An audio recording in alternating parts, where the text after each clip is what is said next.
Wir sehen in Rechenzentren immer mehr die Herausforderung, dass eine Vielzahl von Daten gespeichert werden sollen, sehr lange aufgehoben werden sollen, aber die Thematik liegt also auch darin, das heißt also, die Themenstellung ist nicht nur die Kapazitätserweiterung, sondern die Frage, die sich jeder IT-Leiter sich stellt, was brauche ich dafür, für welche Nutzfläche, was brauche ich Strombedarf, das heute immer mehr zur Thema wird, und de facto Strom erzeugt Hitze, welche Kühlung muss ich also hier vorannehmen, dass ich das also auch betreiben kann. Die Firma SGI hat ein dementsprechendes Produkt und wir haben uns also erlaubt, in Peter Bright, der Technical Service Manager, das heißt die Quelle von den Informationen, nach Wien zu holen, und ich möchte also nun das Wort Peter Bright übergeben, sodass er nun dieses Produkt näher Ihnen vorstellt. Thank you for having me. It's a pleasure to come here to a beautiful place. Never been here before. So, on to green storage then. I wanted to talk about some of the examples in our customers that we're seeing some successes in. There's a couple that we're going to run through, what problems they had, how we helped overcome those, and so that they could meet their business needs. So this is just a sample, few customers there. So the first challenge in one of these was they were a financial sector, and they obviously had some legislative requirements.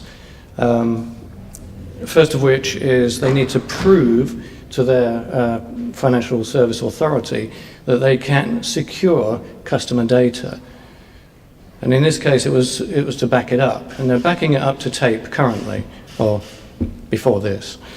With that, they had to demonstrate that they could recover the data too. So it's all well and good saying you've backed it up, but you must be able to get it back as well.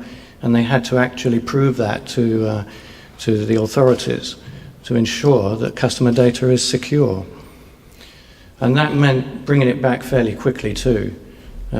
It was often a requirement where you would get a request for proof of this, and within a couple of hours you had to present that data back to this industry body. Otherwise there are penalties. So these were the main requirements. Secondary to that, of course, they're a growing industry, so they had an increasing number of customers coming on board. They were pleased to see that, and given the increases there, they found their backup window is reducing. So basically everything needed to be bigger and faster, but they had to control costs. So that was a pretty much part of the challenge. And in doing so, they recognized that while they're growing, they didn't really plan on their data center growing. They just wanted to do box swaps. And when you swap something out, it's not often it uses the same power. So they were looking at how they do this without buying more power, or even in some cases, the buildings couldn't even take more power. The power company said, well, no, there is no more power, let's say in London or maybe Vienna. That's as much as we can deliver. So you have to make do with the current power coming into the building, or you move. So there's quite a few challenges there that this particular customer had, and they didn't want to move. They already had their data center and they were refurbishing so they can grow to some extent, and they wanted to, for that to be long lasting.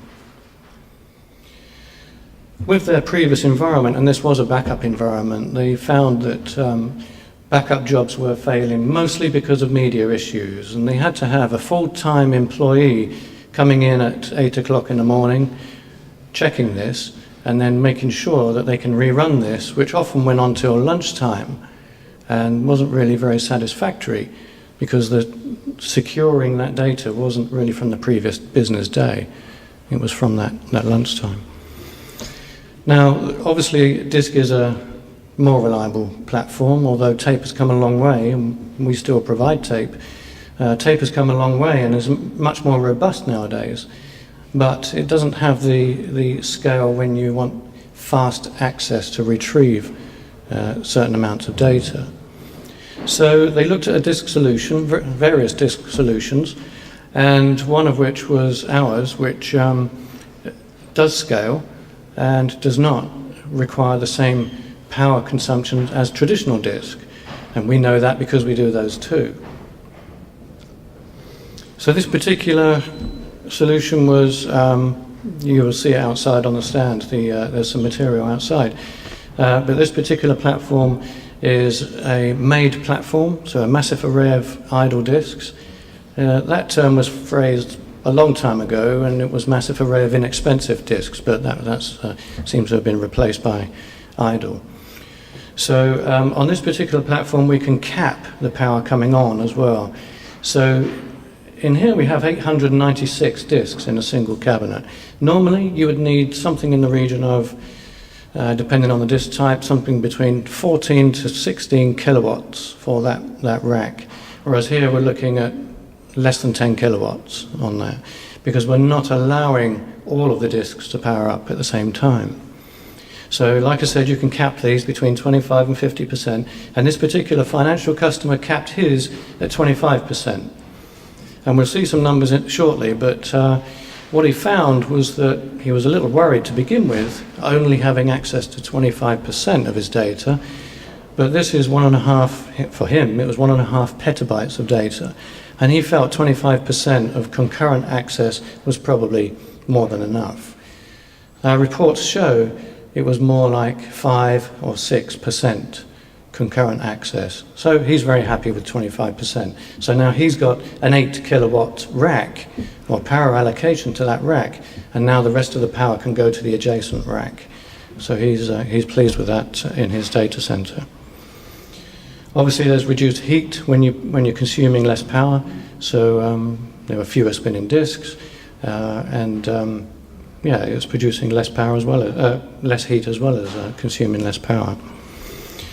Much reduced floor space, so now with 3 terabyte drives and 4 terabyte drives coming, with 3 terabyte drives, that's a 2.6 petabyte rack with 25% or 50% active at any one time.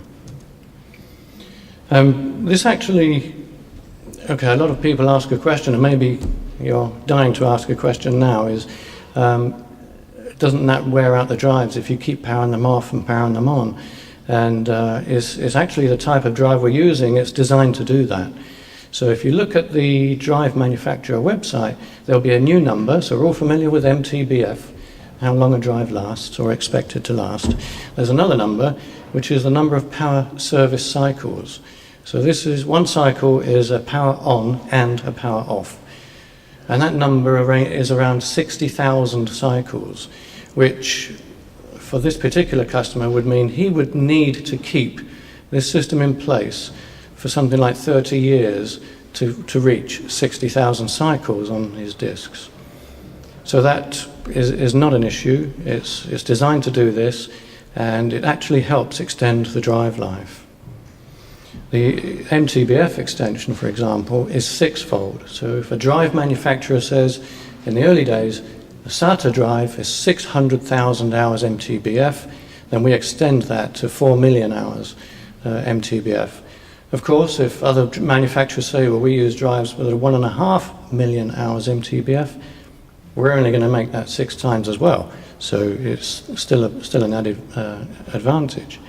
So I just wanted to introduce the product just so you know how some of these things were achieved by this huge subsystem powering off most of its drives. And if it's not used, all of the drives will be powered off. That's the aim of it, is to turn them all off and keep them off as long as possible. You'll see the handles on the front of this system consist of a lot of disks behind those handles. So this is called a canister, and it has 14 drives, densely packed, and it has a unique way of cooling the drives, part of the design.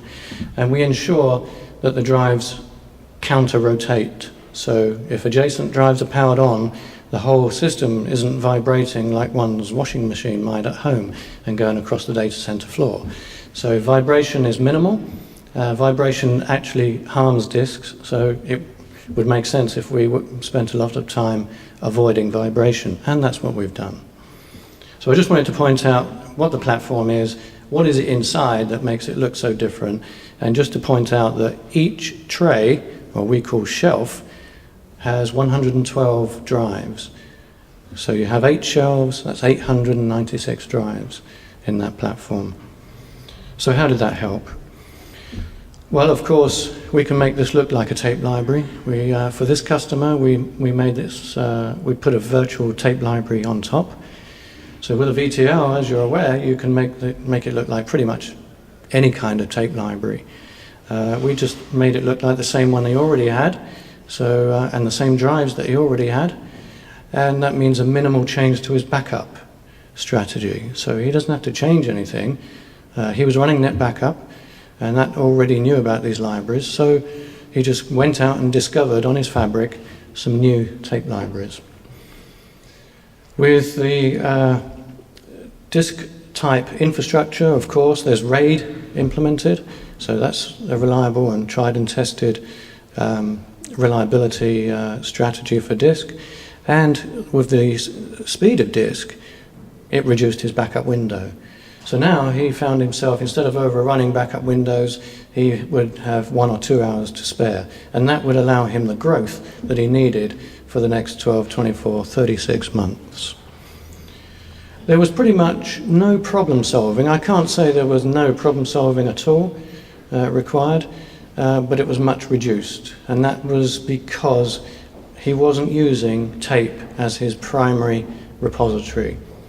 So his overnight backups go to the virtual tape library, and what he did was, during the day, he would take critical backup copies and put those out to tape, and they would go off-site, which meant he was only doing that with about 20% of his backup environment.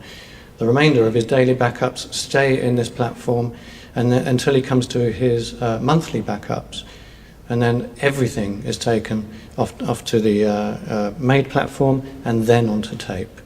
But generally speaking, day by day, he does incremental backups to this, and he copies 1 or 2 of them off. So he's made a change in that he's using disk to backup. It's faster, more reliable, and during the day he can copy off to tape only the necessary things that need to be off-site. Of course, there are 1 or 2, I say that it doesn't eliminate problems. You still need a storage administrator, but now he is a general storage administrator. He's not a backup administrator focused on fixing his daily backups. He's now much more productive in designing enhancements to his SAN, his fabric, more disks and so on. So now the customer's getting better productivity from him. So this customer then could prove that he's taken a secure backup, he's taken a secure copy, they're reliable, they're taken every day, and the ones that are mostly critical, journals and logs and that kind of thing, are taken off site and taken off to Iron Mountain or somewhere similar.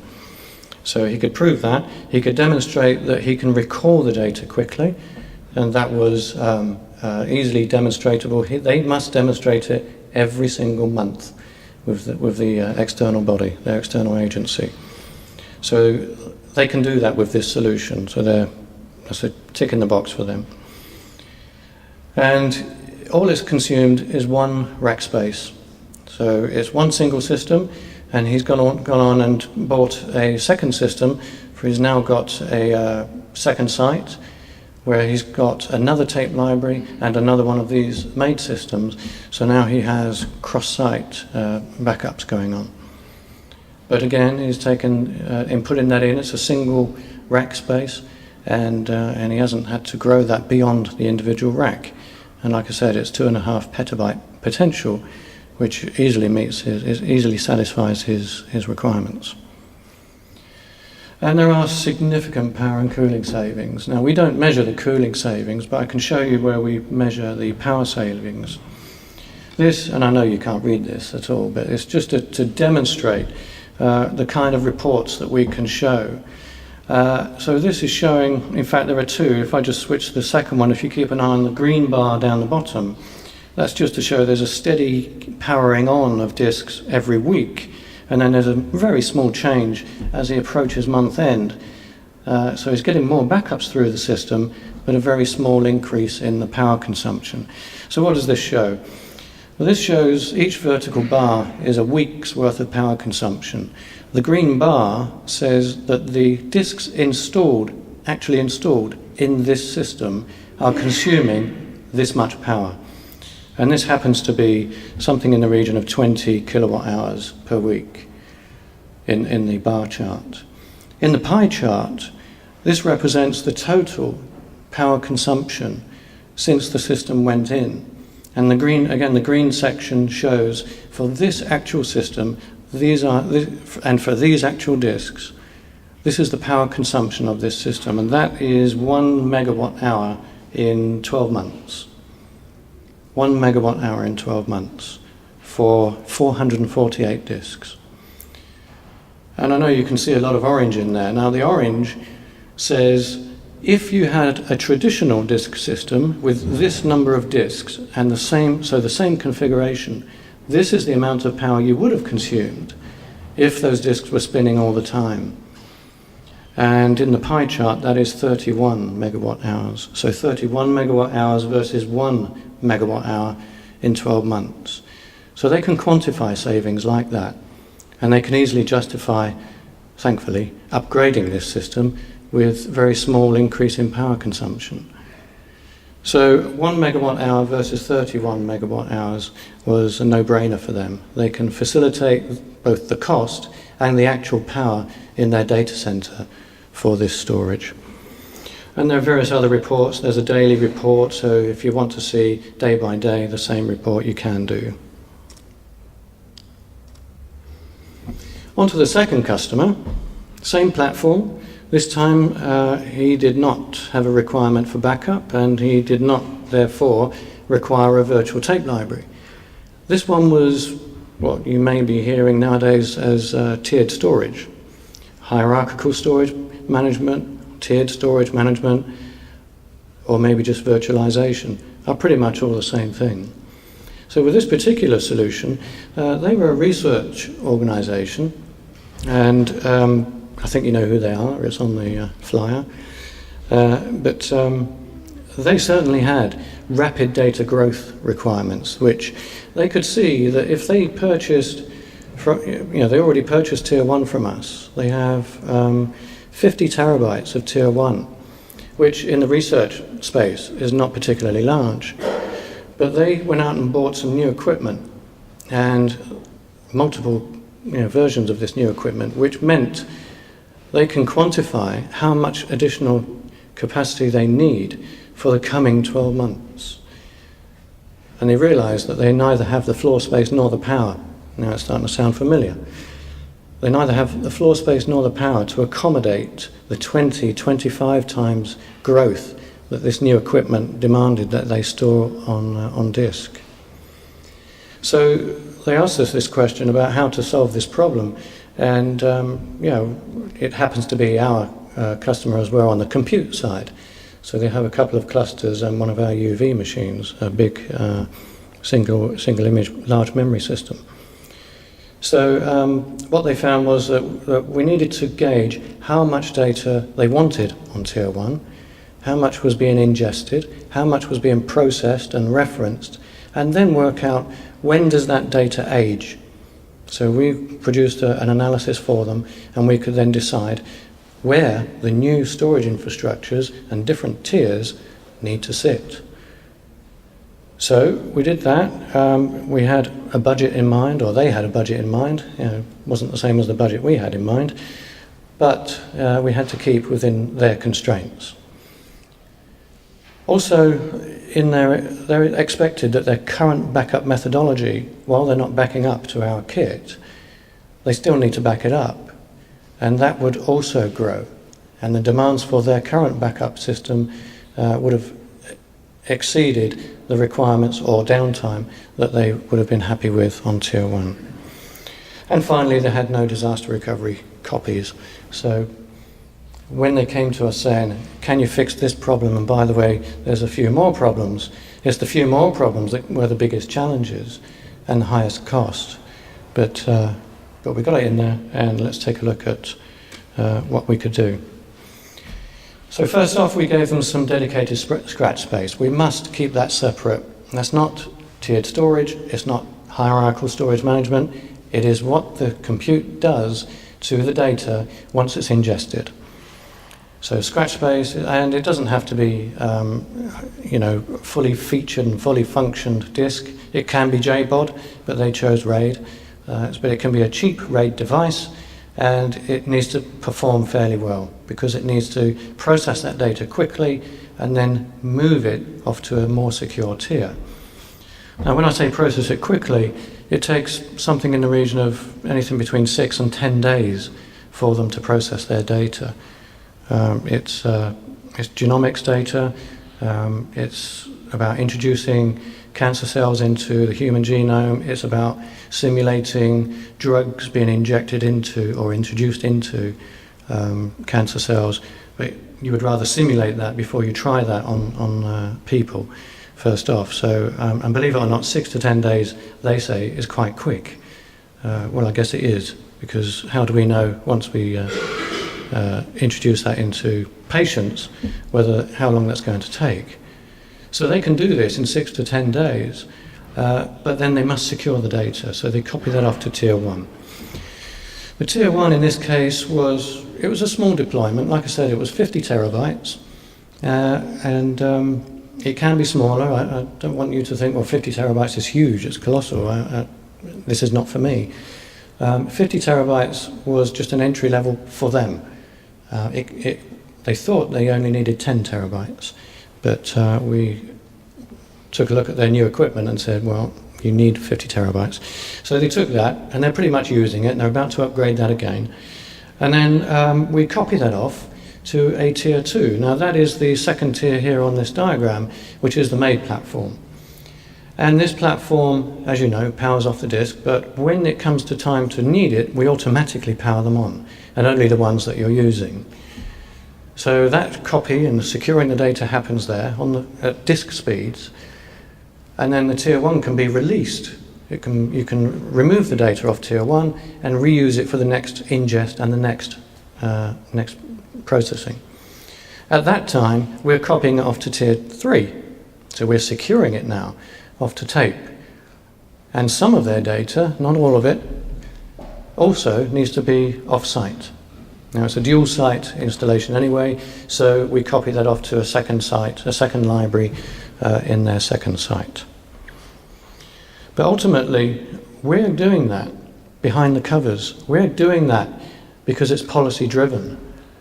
And their users don't need to control that themselves. All they need to do is decide at which stage do they want it to move between the tiers. And then we can create that policy for them that allows that to happen. So, for example, we put the data on Tier 1. If it's not referenced within 30 days, we'll move it off to Tier 2 and we'll take it off of Tier 1. Tier 2 is still disk, but it's powered off disk.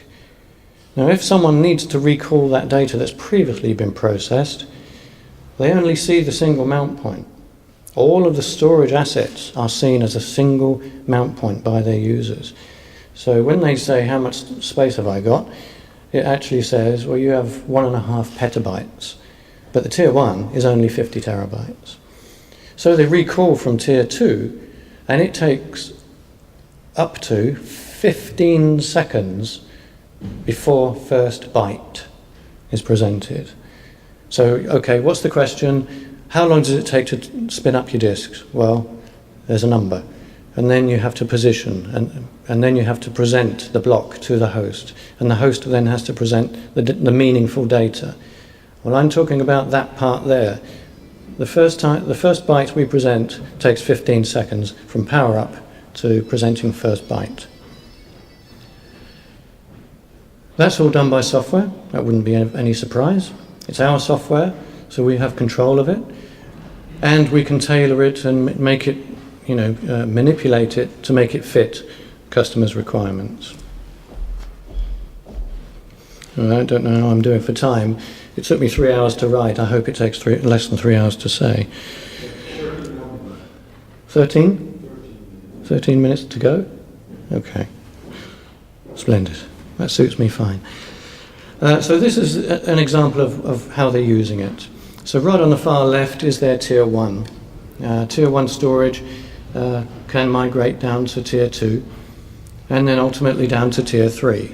And all this happens automatically, which means when they grow their capacity, they don't need to grow their Tier 1 as much. They may, well, in this particular example, they're growing from 50 terabytes to 55 terabytes. And down at the other end, beyond, they have a tape tier as well. So down beyond the made tier, they're growing their tape tier by 200 terabytes. And guess what? That's the cheaper end of the storage to upgrade, right? So they have a new 200 terabyte ingest requirement, but they're not upgrading their Tier 1 by 200 terabytes. They're upgrading their Tier 3 by 200 terabytes. Confusingly, they have a Tier 0. So Tier 0, 1, 2, and 3, some people may say, well, we only have Tier 1 and Tier 2, but tiers are not an industry standard. They are your definition. So you tell us what your Tier 1 is, and then we write policies that reflect that. You tell us what you need to do, or what you need us to do to move it to Tier 1, having defined what Tier 1 is, Tier 2 is, and Tier 3 is. What is the service level of those tiers? That's your definition. So we can provide the platforms and the policies to deliver that, but it's your definition of the tiers. So here, a 3-tier example, they're all disk, but the 3rd tier powers off that disk.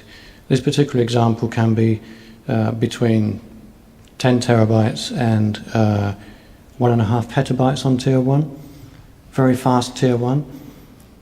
But you don't want to keep upgrading these with more racks of Tier 1. You may want to do that with Tier 2 and have larger drives. So you can have larger SAS or SATA drives in Tier 2 as they are in Tier 3. So now if you want a very, very high performance Tier 1, you only upgrade that part of the Tier 1 for that specific requirement, and you manage it by policy. And SATA and SAS, and when I say SAS for Tier 2 and Tier 3, I mean nearline SAS. So these are the SATA replacement disks. And these are the ones that are giving the bigger, larger capacities. This is a schematic for those of you who like seeing cables and boxes. This customer has 2 sites in London, and they copy data from site to site across a 12-kilometre, 1 gigabit Ethernet network. There's multiple 1 gigabit links, so we use, I think we use 2 of those 1 gig links. But we're moving data on this scale between these 2 sites. And we can do that because the Tier 0, as you can see, is attached directly to the compute. So the compute processing has no latency at all.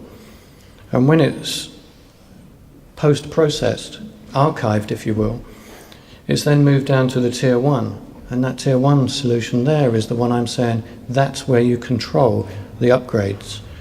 So you only upgrade those as your working set changes, not your entire data repository. Your data repository should be ultimately on the lower tiers.